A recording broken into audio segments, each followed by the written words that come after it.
네. 오늘의 말씀은 요한복음 4장 16절에서 26절까지입니다. 우리 세번역 성경 요한복음 4장 16절에서 26절 10절인데 합독해도 괜찮을 것 같아요. 26절에서 교독할까? 오랜만에 교독할까? 이렇게 시계 방향이면 이렇게죠. 저는 시계 방향으로 저부터 마지막은 합독. 오랜만에 한번 해보죠. 제가 먼저 읽겠습니다. 예수께서 그 여자에게 말씀하셨다. 가서 내 남편을 불러오너라. 그 여자가 대답하였다. 나에게는 남편이 없습니다. 예수께서 여자에게 말씀하셨다. 남편이 없다고 한 말이 옳다.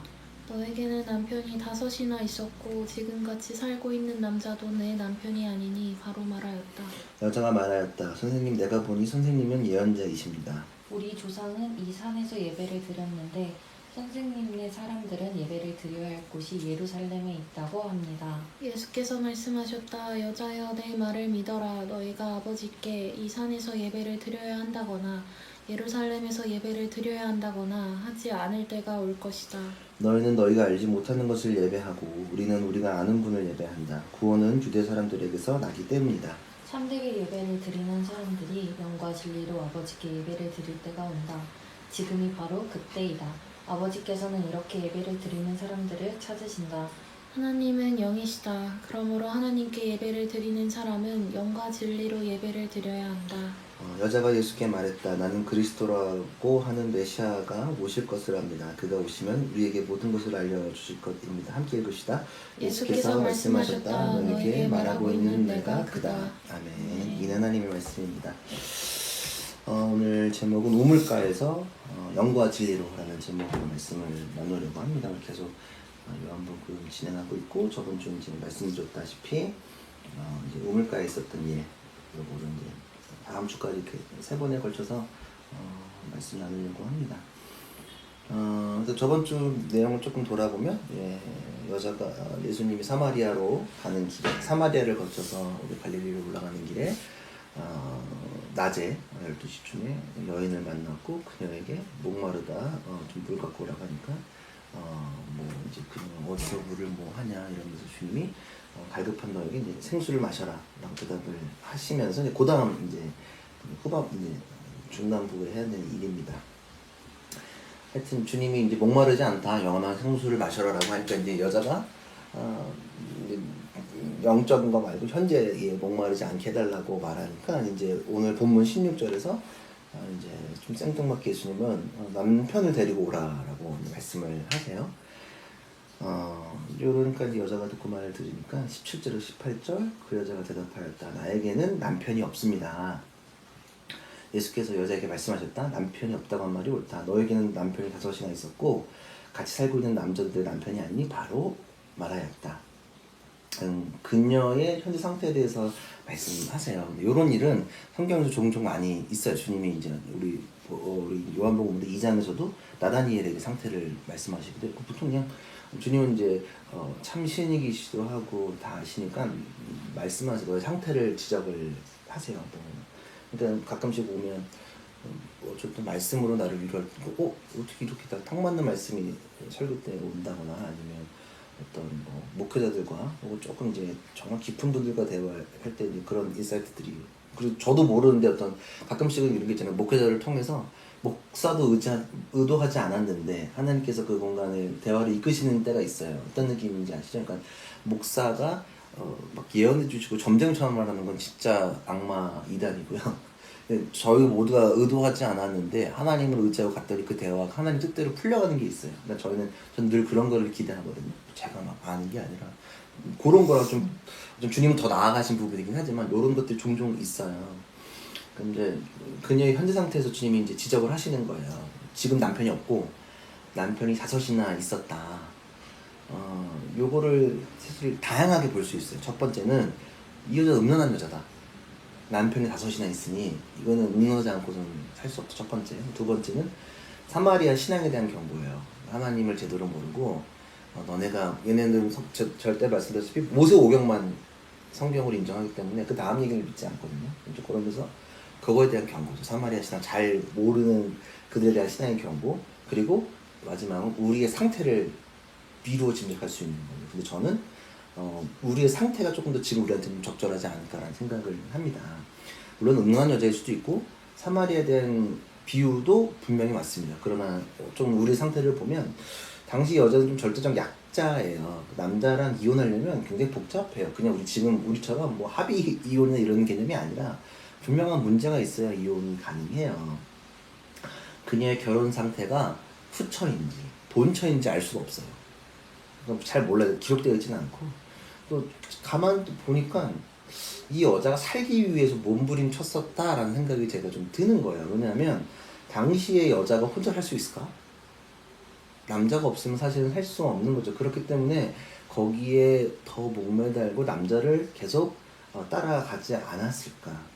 그러면서 계속 공허해지고 그냥 저 남자면 될 줄 알았는데 공허해지고 파혼되고 공허해지고 파혼되는 일들 계속 그래서 집착하고 계속 목마른 상태였지 않았을까라는 생각이 드는 거예요. 그러니까 단순히 음란하다 맞기도 한데 음란할 수밖에 없는 상황이 뭐였을까라고 보면 여자 그리고 우리 상황을 보면 끊임없이 인간적 방법으로 해소하다 보면 계속 갈급함이 있는 거예요. 그러니까 제가 말씀드렸지 목마른 건 계속 목마를 거예요. 근데 무엇으로 푸냐가 포인트거든요. 이해되시죠? 신앙은 다 해결됐는데 그게 막 끝 아무것도 행위 멈춰가 아니라 계속 지속적으로 그래서 붙느냐 안 붙느냐의 차이인데 여자는 그걸 좀 잘 몰랐던 것 같아요. 그래서 계속 자기의 방법 하나님을 잘 모르니까 자신만의 방법으로 자기의 일을 해결하기 위해서 머물렀던 상황인 것 같아요. 그래서 주님 없이 갈등을 해소하려는 우리의 시도나 우리의 태도는 정말 남편 다스렸던 이 사마리아 여인과 같지 않을까라는 생각 그리고 우리가 지금 주님 없이 발버둥 치는 모든 일들이 아마 남편이 쳤던 모습이 아닐까라는 생각이 들어야 됩니다. 사실은 신앙에서 제일 중요한 건 현재 상태를 아는 거예요. 그러니까 인간의 현재 상태는 뭐죠? 보편적인 인간은 죄인이죠. 그거를 자각하는 순간부터 하나님을 만날 수 있어요. 하나님과 나의 원래 친밀한 관계였는데 죄로 인해서 단절되고 관계가 끊어졌다. 주님과의 관계가 필요하다. 나의 상태를 보는 게 제일 중요해요. 그래서 신앙에서 우리 찬양이나 고백에서 내 상태를 고백하는 게 너무 많아요. 뭐 예컨대 저번 나는 오늘 비었다시는 뭐 이름 없는 꽃과 자기 상태를 얘기하기도 하고 자기를 고백하는 일들이 굉장히 많아요. 자기를 모르면 사실은 주님을 비춰서 나를 보지 못하면 사실 신앙은 성장할 수가 없어요. 그러면 오해하게 돼요. 계속 이 사마리아 여인처럼 반복 이 루틴에 갇혀요. 찾고 근데 나를 자각하면 다음이 보여요. 내 상태, 현재 상태 보고 막 낭망하는 게 아니라 그렇기 때문에 주님이 필요하다. 주님이 이 일을 붙으셔야 된다는 믿음이 제일 중요하거든요. 그래서 늘 나를 아는 게 중요해요. 청소년 사역에서 제일 중요한 키포인트는 맨날 청소년 사역 주제는 Who am I? 난 누구냐? 난 어떻게 살아가야 되냐? 자아 찾는 게 굉장히 주요해요. 다시 본문으로 돌아와서 이제 그러면 이 질문에 이제 심상치 않음을 알죠. 그쵸? 자기 상황을 알아버리시니까 주님 이제 다시 질문으로 대답해요. 19절 여자가 말하였다. 선생님, 내가 보는 선생님은 예언자이십니다. 우리 조상은 이 산에서 예배를 드렸는데 선생님의 사람들은 예배드려야 할 곳이 예루살렘에 있다고 합니다. 앞서 말씀드렸다시피 사마리아와 유다의 갈등이 있었고 사마리아의 성전은 그리심 산에 있었고 그리고 뭐 예루살렘 성전 건축에 사마리아인들은 거절당했죠. 그러니까 상처가 많죠. 그리고 유대인들 성전은 예루살렘에 있고 성전이 두 개가 돼버린 거죠. 그러니까 그러면 이제 요게 어디가 진짜냐 물어보는 거예요. 근데 이 일은 우리 지금도 일어나요. 좌냐 우냐. 그러니까 예컨대 지금 분당의 큰 교회는 목사님이 무슨 좌파 이렇게 그 동네 사람들 찍어가지고 굉장히 곤욕스럽게 하나 봐요. 그래서 설교 오랜만에 제가 좋아하는 설교를 듣다 보니까 목사님이 그 얘기를 계속 하시는 거예요. 자기는 좌파도 아니고 우파도 아니고 이런 얘기를 계속 변론을 하시더라고요. 그러니까 뭐 안타까운 거예요. 그게 뭐가 중요해요. 좌파든 우파든 하나님이랑 상관없잖아. 하나님이 좌파인지 우파인지 몰라요. 우리는 그렇죠.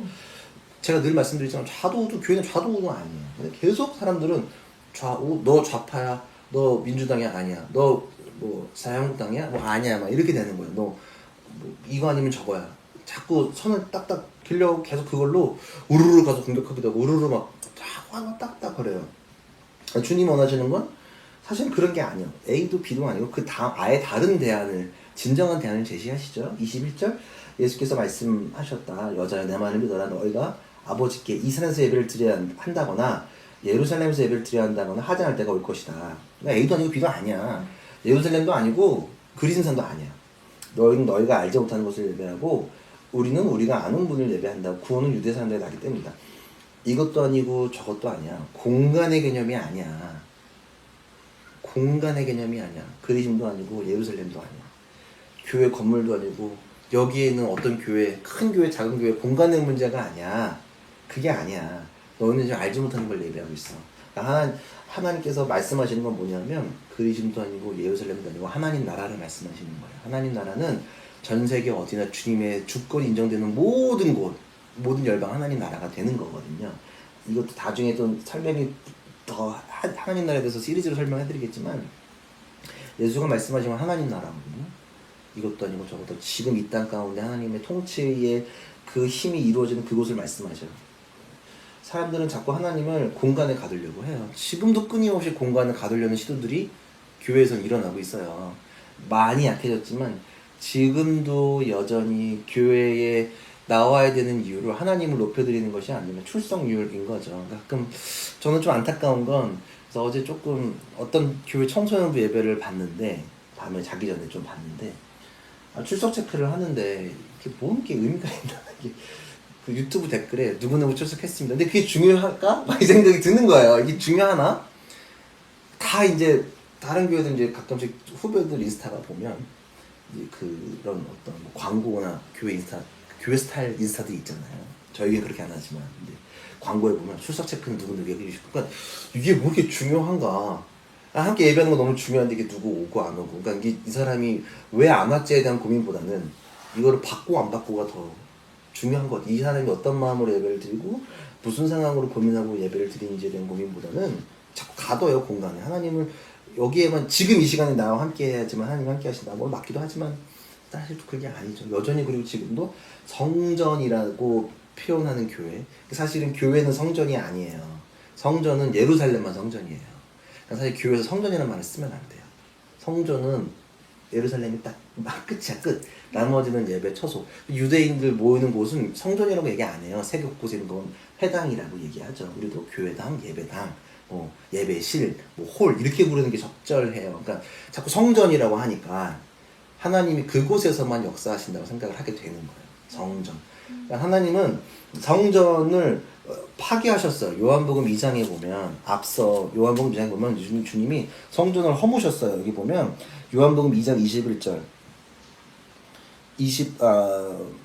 19절 예수께서 그들에게 말씀하셨다. 이 성전을 허물어라. 그러면 내가 사흘 만에 성전을 세우겠다. 예수님은 죽음과 부활로서 이미 성전을 세우셨어요. 성전은 우리 안에 거하게 되는 거예요.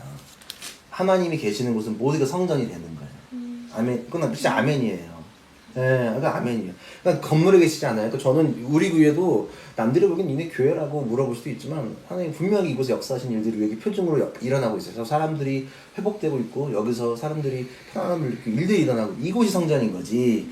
하나님이 저 300억짜리 교회, 1000억짜리 교회만 갇혀 계시는 분이 아니라는 거예요. 어쩌면 비 오는 날 비 맞고 있는 사람들 가운데 있는 그 사람들이 모인 곳에 성전이 일어날지도 모르겠어요. 사람들은 자꾸 A 아니면 B 우리 교회 건물에만 하나님이 계신다. 그래서 우리 교회 오라는 거예요. 남의 교회 가지 말라는 거예요. 분당에도 많은 교회가 있어요. 이곳은 얼마나 많은 예배가 일어나요. 분당 용인지역에 여기는 기독교 복음화율이 30%예요. 제가 옛날에 자료를 한번 공부를 찾아봤거든요. 부산은 5%라 그러는데 엄청나게 교회다니는 사람들이 많은 동네예요. 지금도 어쩌면 우리랑 똑같이 예배드리는 곳은 많이 있어. 근데 어쩌면 예수 말씀하신 것처럼 하나님을 모르고 예배하는 사람들이 많지 모르겠어. 22절 너희가 알지 못하는 것을 예배하고 우리는 우리가 아는 것을 예배한다. 어쩌면 우리 조심해야 돼. 우리가 안다는 건 아니에요. 우리도 모를 수도 있어요. 그러나 무엇을 붙잡아야 되는지는 우리가 분명히 알아야겠어요. 구원은 유대 사람들 알기 때문에 예수님이 유대인이시고 유대를 통해서 했다는 거는 기록되어 있으니까 뭐 중요한 부분은 아니에요. 그것 때문에 상처받을 필요도 없고 넘어가면 이어서 예수님께서 23절에 참되게 예배드리는 사람들은 영과 진리로 하나님 아버지께 예배를 드릴 때가 온다. 지금이 바로 그때다. 아버지께서는 이렇게 예배드릴 사람을 찾으신다. 참된 예배는 영과 진리로 해야 된다. 그리고 언제부터? 바로 지금부터 예배해야 된다는 말씀하시는 거예요. 하나님은 공간에 계시지 않아요. 예수님은 오늘 하나님을 공간에서 시간으로 전환을 하세요. 지금 집부터 예배하는 걸 얘기하시는 거예요. 하나님은 공간에 계시지 절대 않으세요. 하나님은 시간과 우리 상황 가운데 이끄시지 주님께 전환하신 거예요. 너는 그거 아니다. 너는 자꾸 성전은 허무셨고 아니다. 아니라고 계속 말하는데 못 알아들어요. 어쩌면 이 고민을 아직도 지금 한국 교회는 하고 있는지 모르겠어요. 물론 뭐 여러 가지 저도 막 우리도 이제 공간이 생기겠죠. 그러나 갇히면 안 된다는 거. 우리도 거기 자꾸 매이면 안 된다는 거죠. 지리가 중심이 아닌 예수 그리스도가 중심이 돼야 돼요. 예배 이 성전은 이해되시죠? 선교지, 사무실, 우리의 집, 우리의 어떤 예배드리는 모든 공간은 하나님께서 역사하시고 하나님 공간에 갇혀 계시지 않고 절대 우리는 하나님을 절대로 건물에 가질 수 없다. 그리고 인간이 만든 예배 툴에 하나님을 가질 수 없다. 하나님은 뛰어넘어 역사하신다. 그걸로 그렇게 조잡하게 역사하시는 분이 아니라는 사실을 우리가 분명히 알아야겠다. 그러니까 이곳에서 일어나는 일들을 계속 우리가 자꾸 틀에 하나님을 가두지 않았으면 좋겠어. 하나님 자꾸 어마어마하신 분인데 우리의 편협한 시도로 가두는 건 아닌가라는 생각을 들게 됩니다.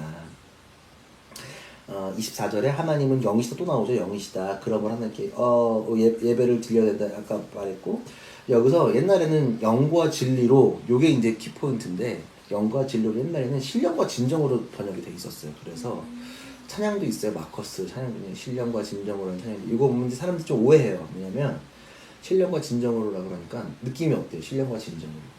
이렇게 딱 들었을 때 신령과 진정으로. 신령과 진정으로 그러니까 내 어떤 의지 이런 게 사실 그것도 굉장히 틀린 말이에요. 진정으로가 아니에요. 그러니까 이게 좀 번역이나 이렇게 되면 옛날 말이어서 이렇게 되는데 사실은 성경에 보면 세 번역은 영과 진리로 이렇게 표현되어 있어요. 그러니까 영은 그러니까 영어로는 인스피리트인데 성령을 의미해요. 성령으로. 예수께서 계속 말씀하신 건 뭐냐면 성령으로 거듭나지 않으면 주님을 전할 수 없다. 계속 성령을 받아라. 영이 너희와 함께하리니. 성령을 얘기한 성령으로 삼위일체 되신 하나님을 기억하는 게 성령이 너무 중요해요. 그러니까 단순 성령은 우리 어렸을 때 여기는 모태신앙이고 모태신앙이 아니어서 근데 조금 열광주의자들이 이렇게 성령으로 막 쓰러지고 막 이런 거예요. 열광에 그걸로만 성령을 알아요. 그것도 맞아요. 성령도 그것도 가두는 거예요. 어느 날은 제가 원하는 성령은 조목사가 입신시키겠다라는 의도 없이 그냥 참아시다가 회복이 일어나는 일들이 성령이 하시는 일이에요. 성령은 회복시키시고 위로하시고 방언도 있지만 회복하시고 위로하시고 또 붙드시고 또 여러 가지 일들이 있어요. 성령 8가지 열매 사랑하시고 평화, 화평 막 이런 거 등등등등. 어떤 건 성령도 가두면 안 돼요. 성령은 풍성한 하나님 우리 가운데 임한 상태로 성령과 진정으로 뭐냐면 진정이 아니라 진리 이게 사실 진리인데 진리는 예수를 말하는 거예요. 요한복음 1장 17절 보자 한번 보여주면 좋을 것 같아요. 요한복음 1장 17절 계속 요한복음에서 찾아봤어요 말씀을. 그래서 계속 요한복음 찾아보려고 보면 같이 한번 읽어봅시다. 요한복음 1장 17절 율법은 모세를 통하여 받았고 은혜와 진리는 예수 그리스도를 말미암아 생겨났다. 성경에서는 진리를 예수님으로 우리는 계속 얘기를 해요. 그러니까 영과 진리로는 성령과 예수로 길대신 그 예수의 성령과 예수의 마음으로 하나님께 올려드리는 것이 그런 마음을 내 안에 가진 것들로 예배를 드려야 한다라고 하는 거예요. 그러니까 나의 열정적인 태도, 중요해요. 근데 그걸로만 생각하면 안 된다는 거예요. 우리가 열심히 이렇게 모여서 예배하고 나누고 함께하는 건 너무너무도 중요한데 나 오늘 열심히 사람들 만나고 위로했으니까 끝이 아니라 그 안에 성령과 예수님의 마음으로 예배를 해야 된다라고 주님은 말씀하시는 거예요. 그러니까 영과 진리로는 그런 뜻이에요. 영과 진리로는 내 의도 중요해요. 근데 그게 전부가 그걸로만 끝나면 사실은 아니에요. 그러니까 그런 거 하지 말라고. 그런 거 행위로만 하지 말라고. 그리심산 예루살렘 성전 그게 아니라 하나님은 공간을 뛰어넘으셨고 너희들이 그런 예배를 드리려면 영과 진리로 다시 풀어서 하면 성령과 예수로 예배를 드려야 한다라고 예배하는 거예요. 그래서 예배는 하나님의 마음을 알아가는 것이고 그것을 확인하는 시간이에요. 그리고 그의 마음으로 살아가겠다는 선언이에요. 이 시간은 주님께 올려드리는 것도 있지만 다시 한번 선언하는 거예요. 살아보겠다. 주님과 주님의 방법으로 나아가겠다라고 하는 거예요. 그래서 성령께서 하시는 건 뭐냐면 담을 허무세요. 우리의 담을 허무시고 서로의 담을 허무시고 우리가 계속 하고 싶어 하는 거. 하나님과 우리가 연결되고 싶어 하고 서로의 담을 허무시는 일들 성령이 하시는 거거든요. 이거 드리면 여자가 또 놀래죠. 25절 여자가 예수께 말하였다. 나는 그리스도라 하는 메시아가 오실 것을 압니다. 그가 오시면 우리에게 모든 것을 알려주실 것입니다. 이거 뭐야 이거. 앞에 오신 분한테도 이런 소리를 해요. 마지막에 예수께서 말씀하셨다. 너에게 말하고 있는 내가 그다. 내가 메시아다. 주님을 잘 몰라요. 앞에 누구도 잘 몰라요. 어쩌면 우리가 그럴지도 계속 모르겠어요. 요 다음에 바뀐 태도가 나와요. 다음 주에 얘기할 거지만 주님께서 말씀하셨다. 너에게 말하고 있는 내가 그다. 요거 비슷한 말. 헬라어 풀이는 제가 일부러 안 넣었어요. 어차피 뭐 그렇게 중요한 건 아닌데 요거 비슷한 거거든요. 내가 너에게 말하는 내가 그다. 내가 바로 그다. 출애굽기 3장 14절 시내산에서 모세를 만난 떨기나무 가운데 제가 되게 좋아해요. 그 전에 했던 교회의 모티브가 되는 말씀입니다. 제가 되게 좋아해요. 왜냐면 그분을 존경하고 그 담임 목사님 존경했고 또 그 아들도 되게 좋아하잖아요. 제가 맨날 그 얘기를 많이 했거든요. 그리고 요한 출애굽기 3장 14절 하나님이 모세에게 대답하시다. 나는 곧 나다. I am who I am. 똑같이 말씀하시죠. 너는 이스라엘에서 이르기를 나라고 하는 분이 너를 그들에게 보냈다고 말하라. 내가 바로 그다. 나야.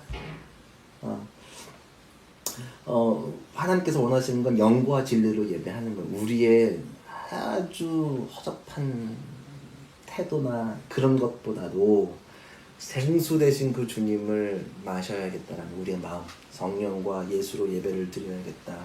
그리고 나의 상태를 자각하고 창피한 게 아니에요. 인간한테 창피할 수도 있지만 하나님한테는 나의 상태를 고백하는 게 전혀 문제가 되지 않아요. 그러니까 늘 주님께 고백해야 돼요. 그러니까 늘 죄는 제가 말씀드렸다시피 죄는 한번 우리 교회는 죄 사함받았는데 왜 죄를 위해 고백해? 제가 저번에도 호주 얘기했지만 청소하면서 느끼는 건 청소 저번 주에 또 가면 또 들어오죠. 그리고 머리카락은 늘 빠지고 손톱은 자라나고 우리가 매일 밤에 씻었다고 해서 아침에 안 씻을 수 없어요. 또 씻어야 돼. 그러니까 사실 8시간에 한 번씩 씻는 거예요. 그래서 잘 때 씻고 일어나서 또 씻고 똑같아요. 죄는 그런 거라서 늘 거룩한 삶은 뭐냐면 막 그런 게 아니라 늘 정리하고 보이면 청소하고 닦고 버리고 하는 일들이 나는 늘 죄사함 거룩한 예배가 아닌가라는 생각해요. 그리고 그게 똑같이 목마르면 생수 마셔야 되는 거예요. 다른 거 마시지 말고 화학 첨가물 들어간 음료 말고 근본 대신 아주 건강한 그 생수를 마시는 것을 우리가 해야 되지 않다. 그리고 예배 드리고 그거는 미루는 것이 아니야. right now 지금 그때 하나님 그런 사람들을 찾으신다.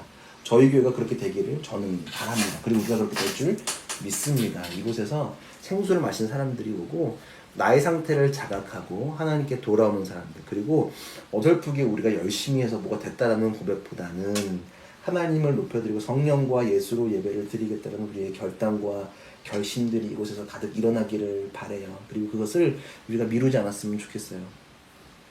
그냥 이것도 그래요. 그냥 전에 우리 수영자만 얘기했던 것처럼 이렇게 하면 안 될 것 같아서 아침에 밤새고 거의 날밤 하고 온 적이 있었잖아요. 어쩌면 그런 것도 이런 말씀과 비춰보면 어쩌면 이럴 지금 right now 그 지금 지금 이때라고 말씀하신 요거에 대한 응답이지 않았을까라는 생각은 너무 잘하셔서 아마 그게 포인트가 돼서 계속 이 일들이 일어나는 것 같아요. 솔직히 그때 그 고백이 저는 굉장히 인사이트로 왔거든요. 이렇게 하면 안 될 것 같아서 예배 미루면 안 될 것 같아서 똑같잖아요. 미루지 말라 그러시잖아요. 지금 예배 드려라. 그런 사람을 하나님이 찾으신다. 지금 계속 또 우리 교회가 하는 것들이 솔직히 조승민 목사의 기획보다는 하나님께서 하시는 게 너무 많아서 너무 감사해요. 회복하고 지금도 사실은 말씀을 살아내보려고 씨름하는 모든 과정을 하나님께서 보시고 이끄시지 않을까라는 생각, 그리고 그 믿음이 분명하게 일어납니다.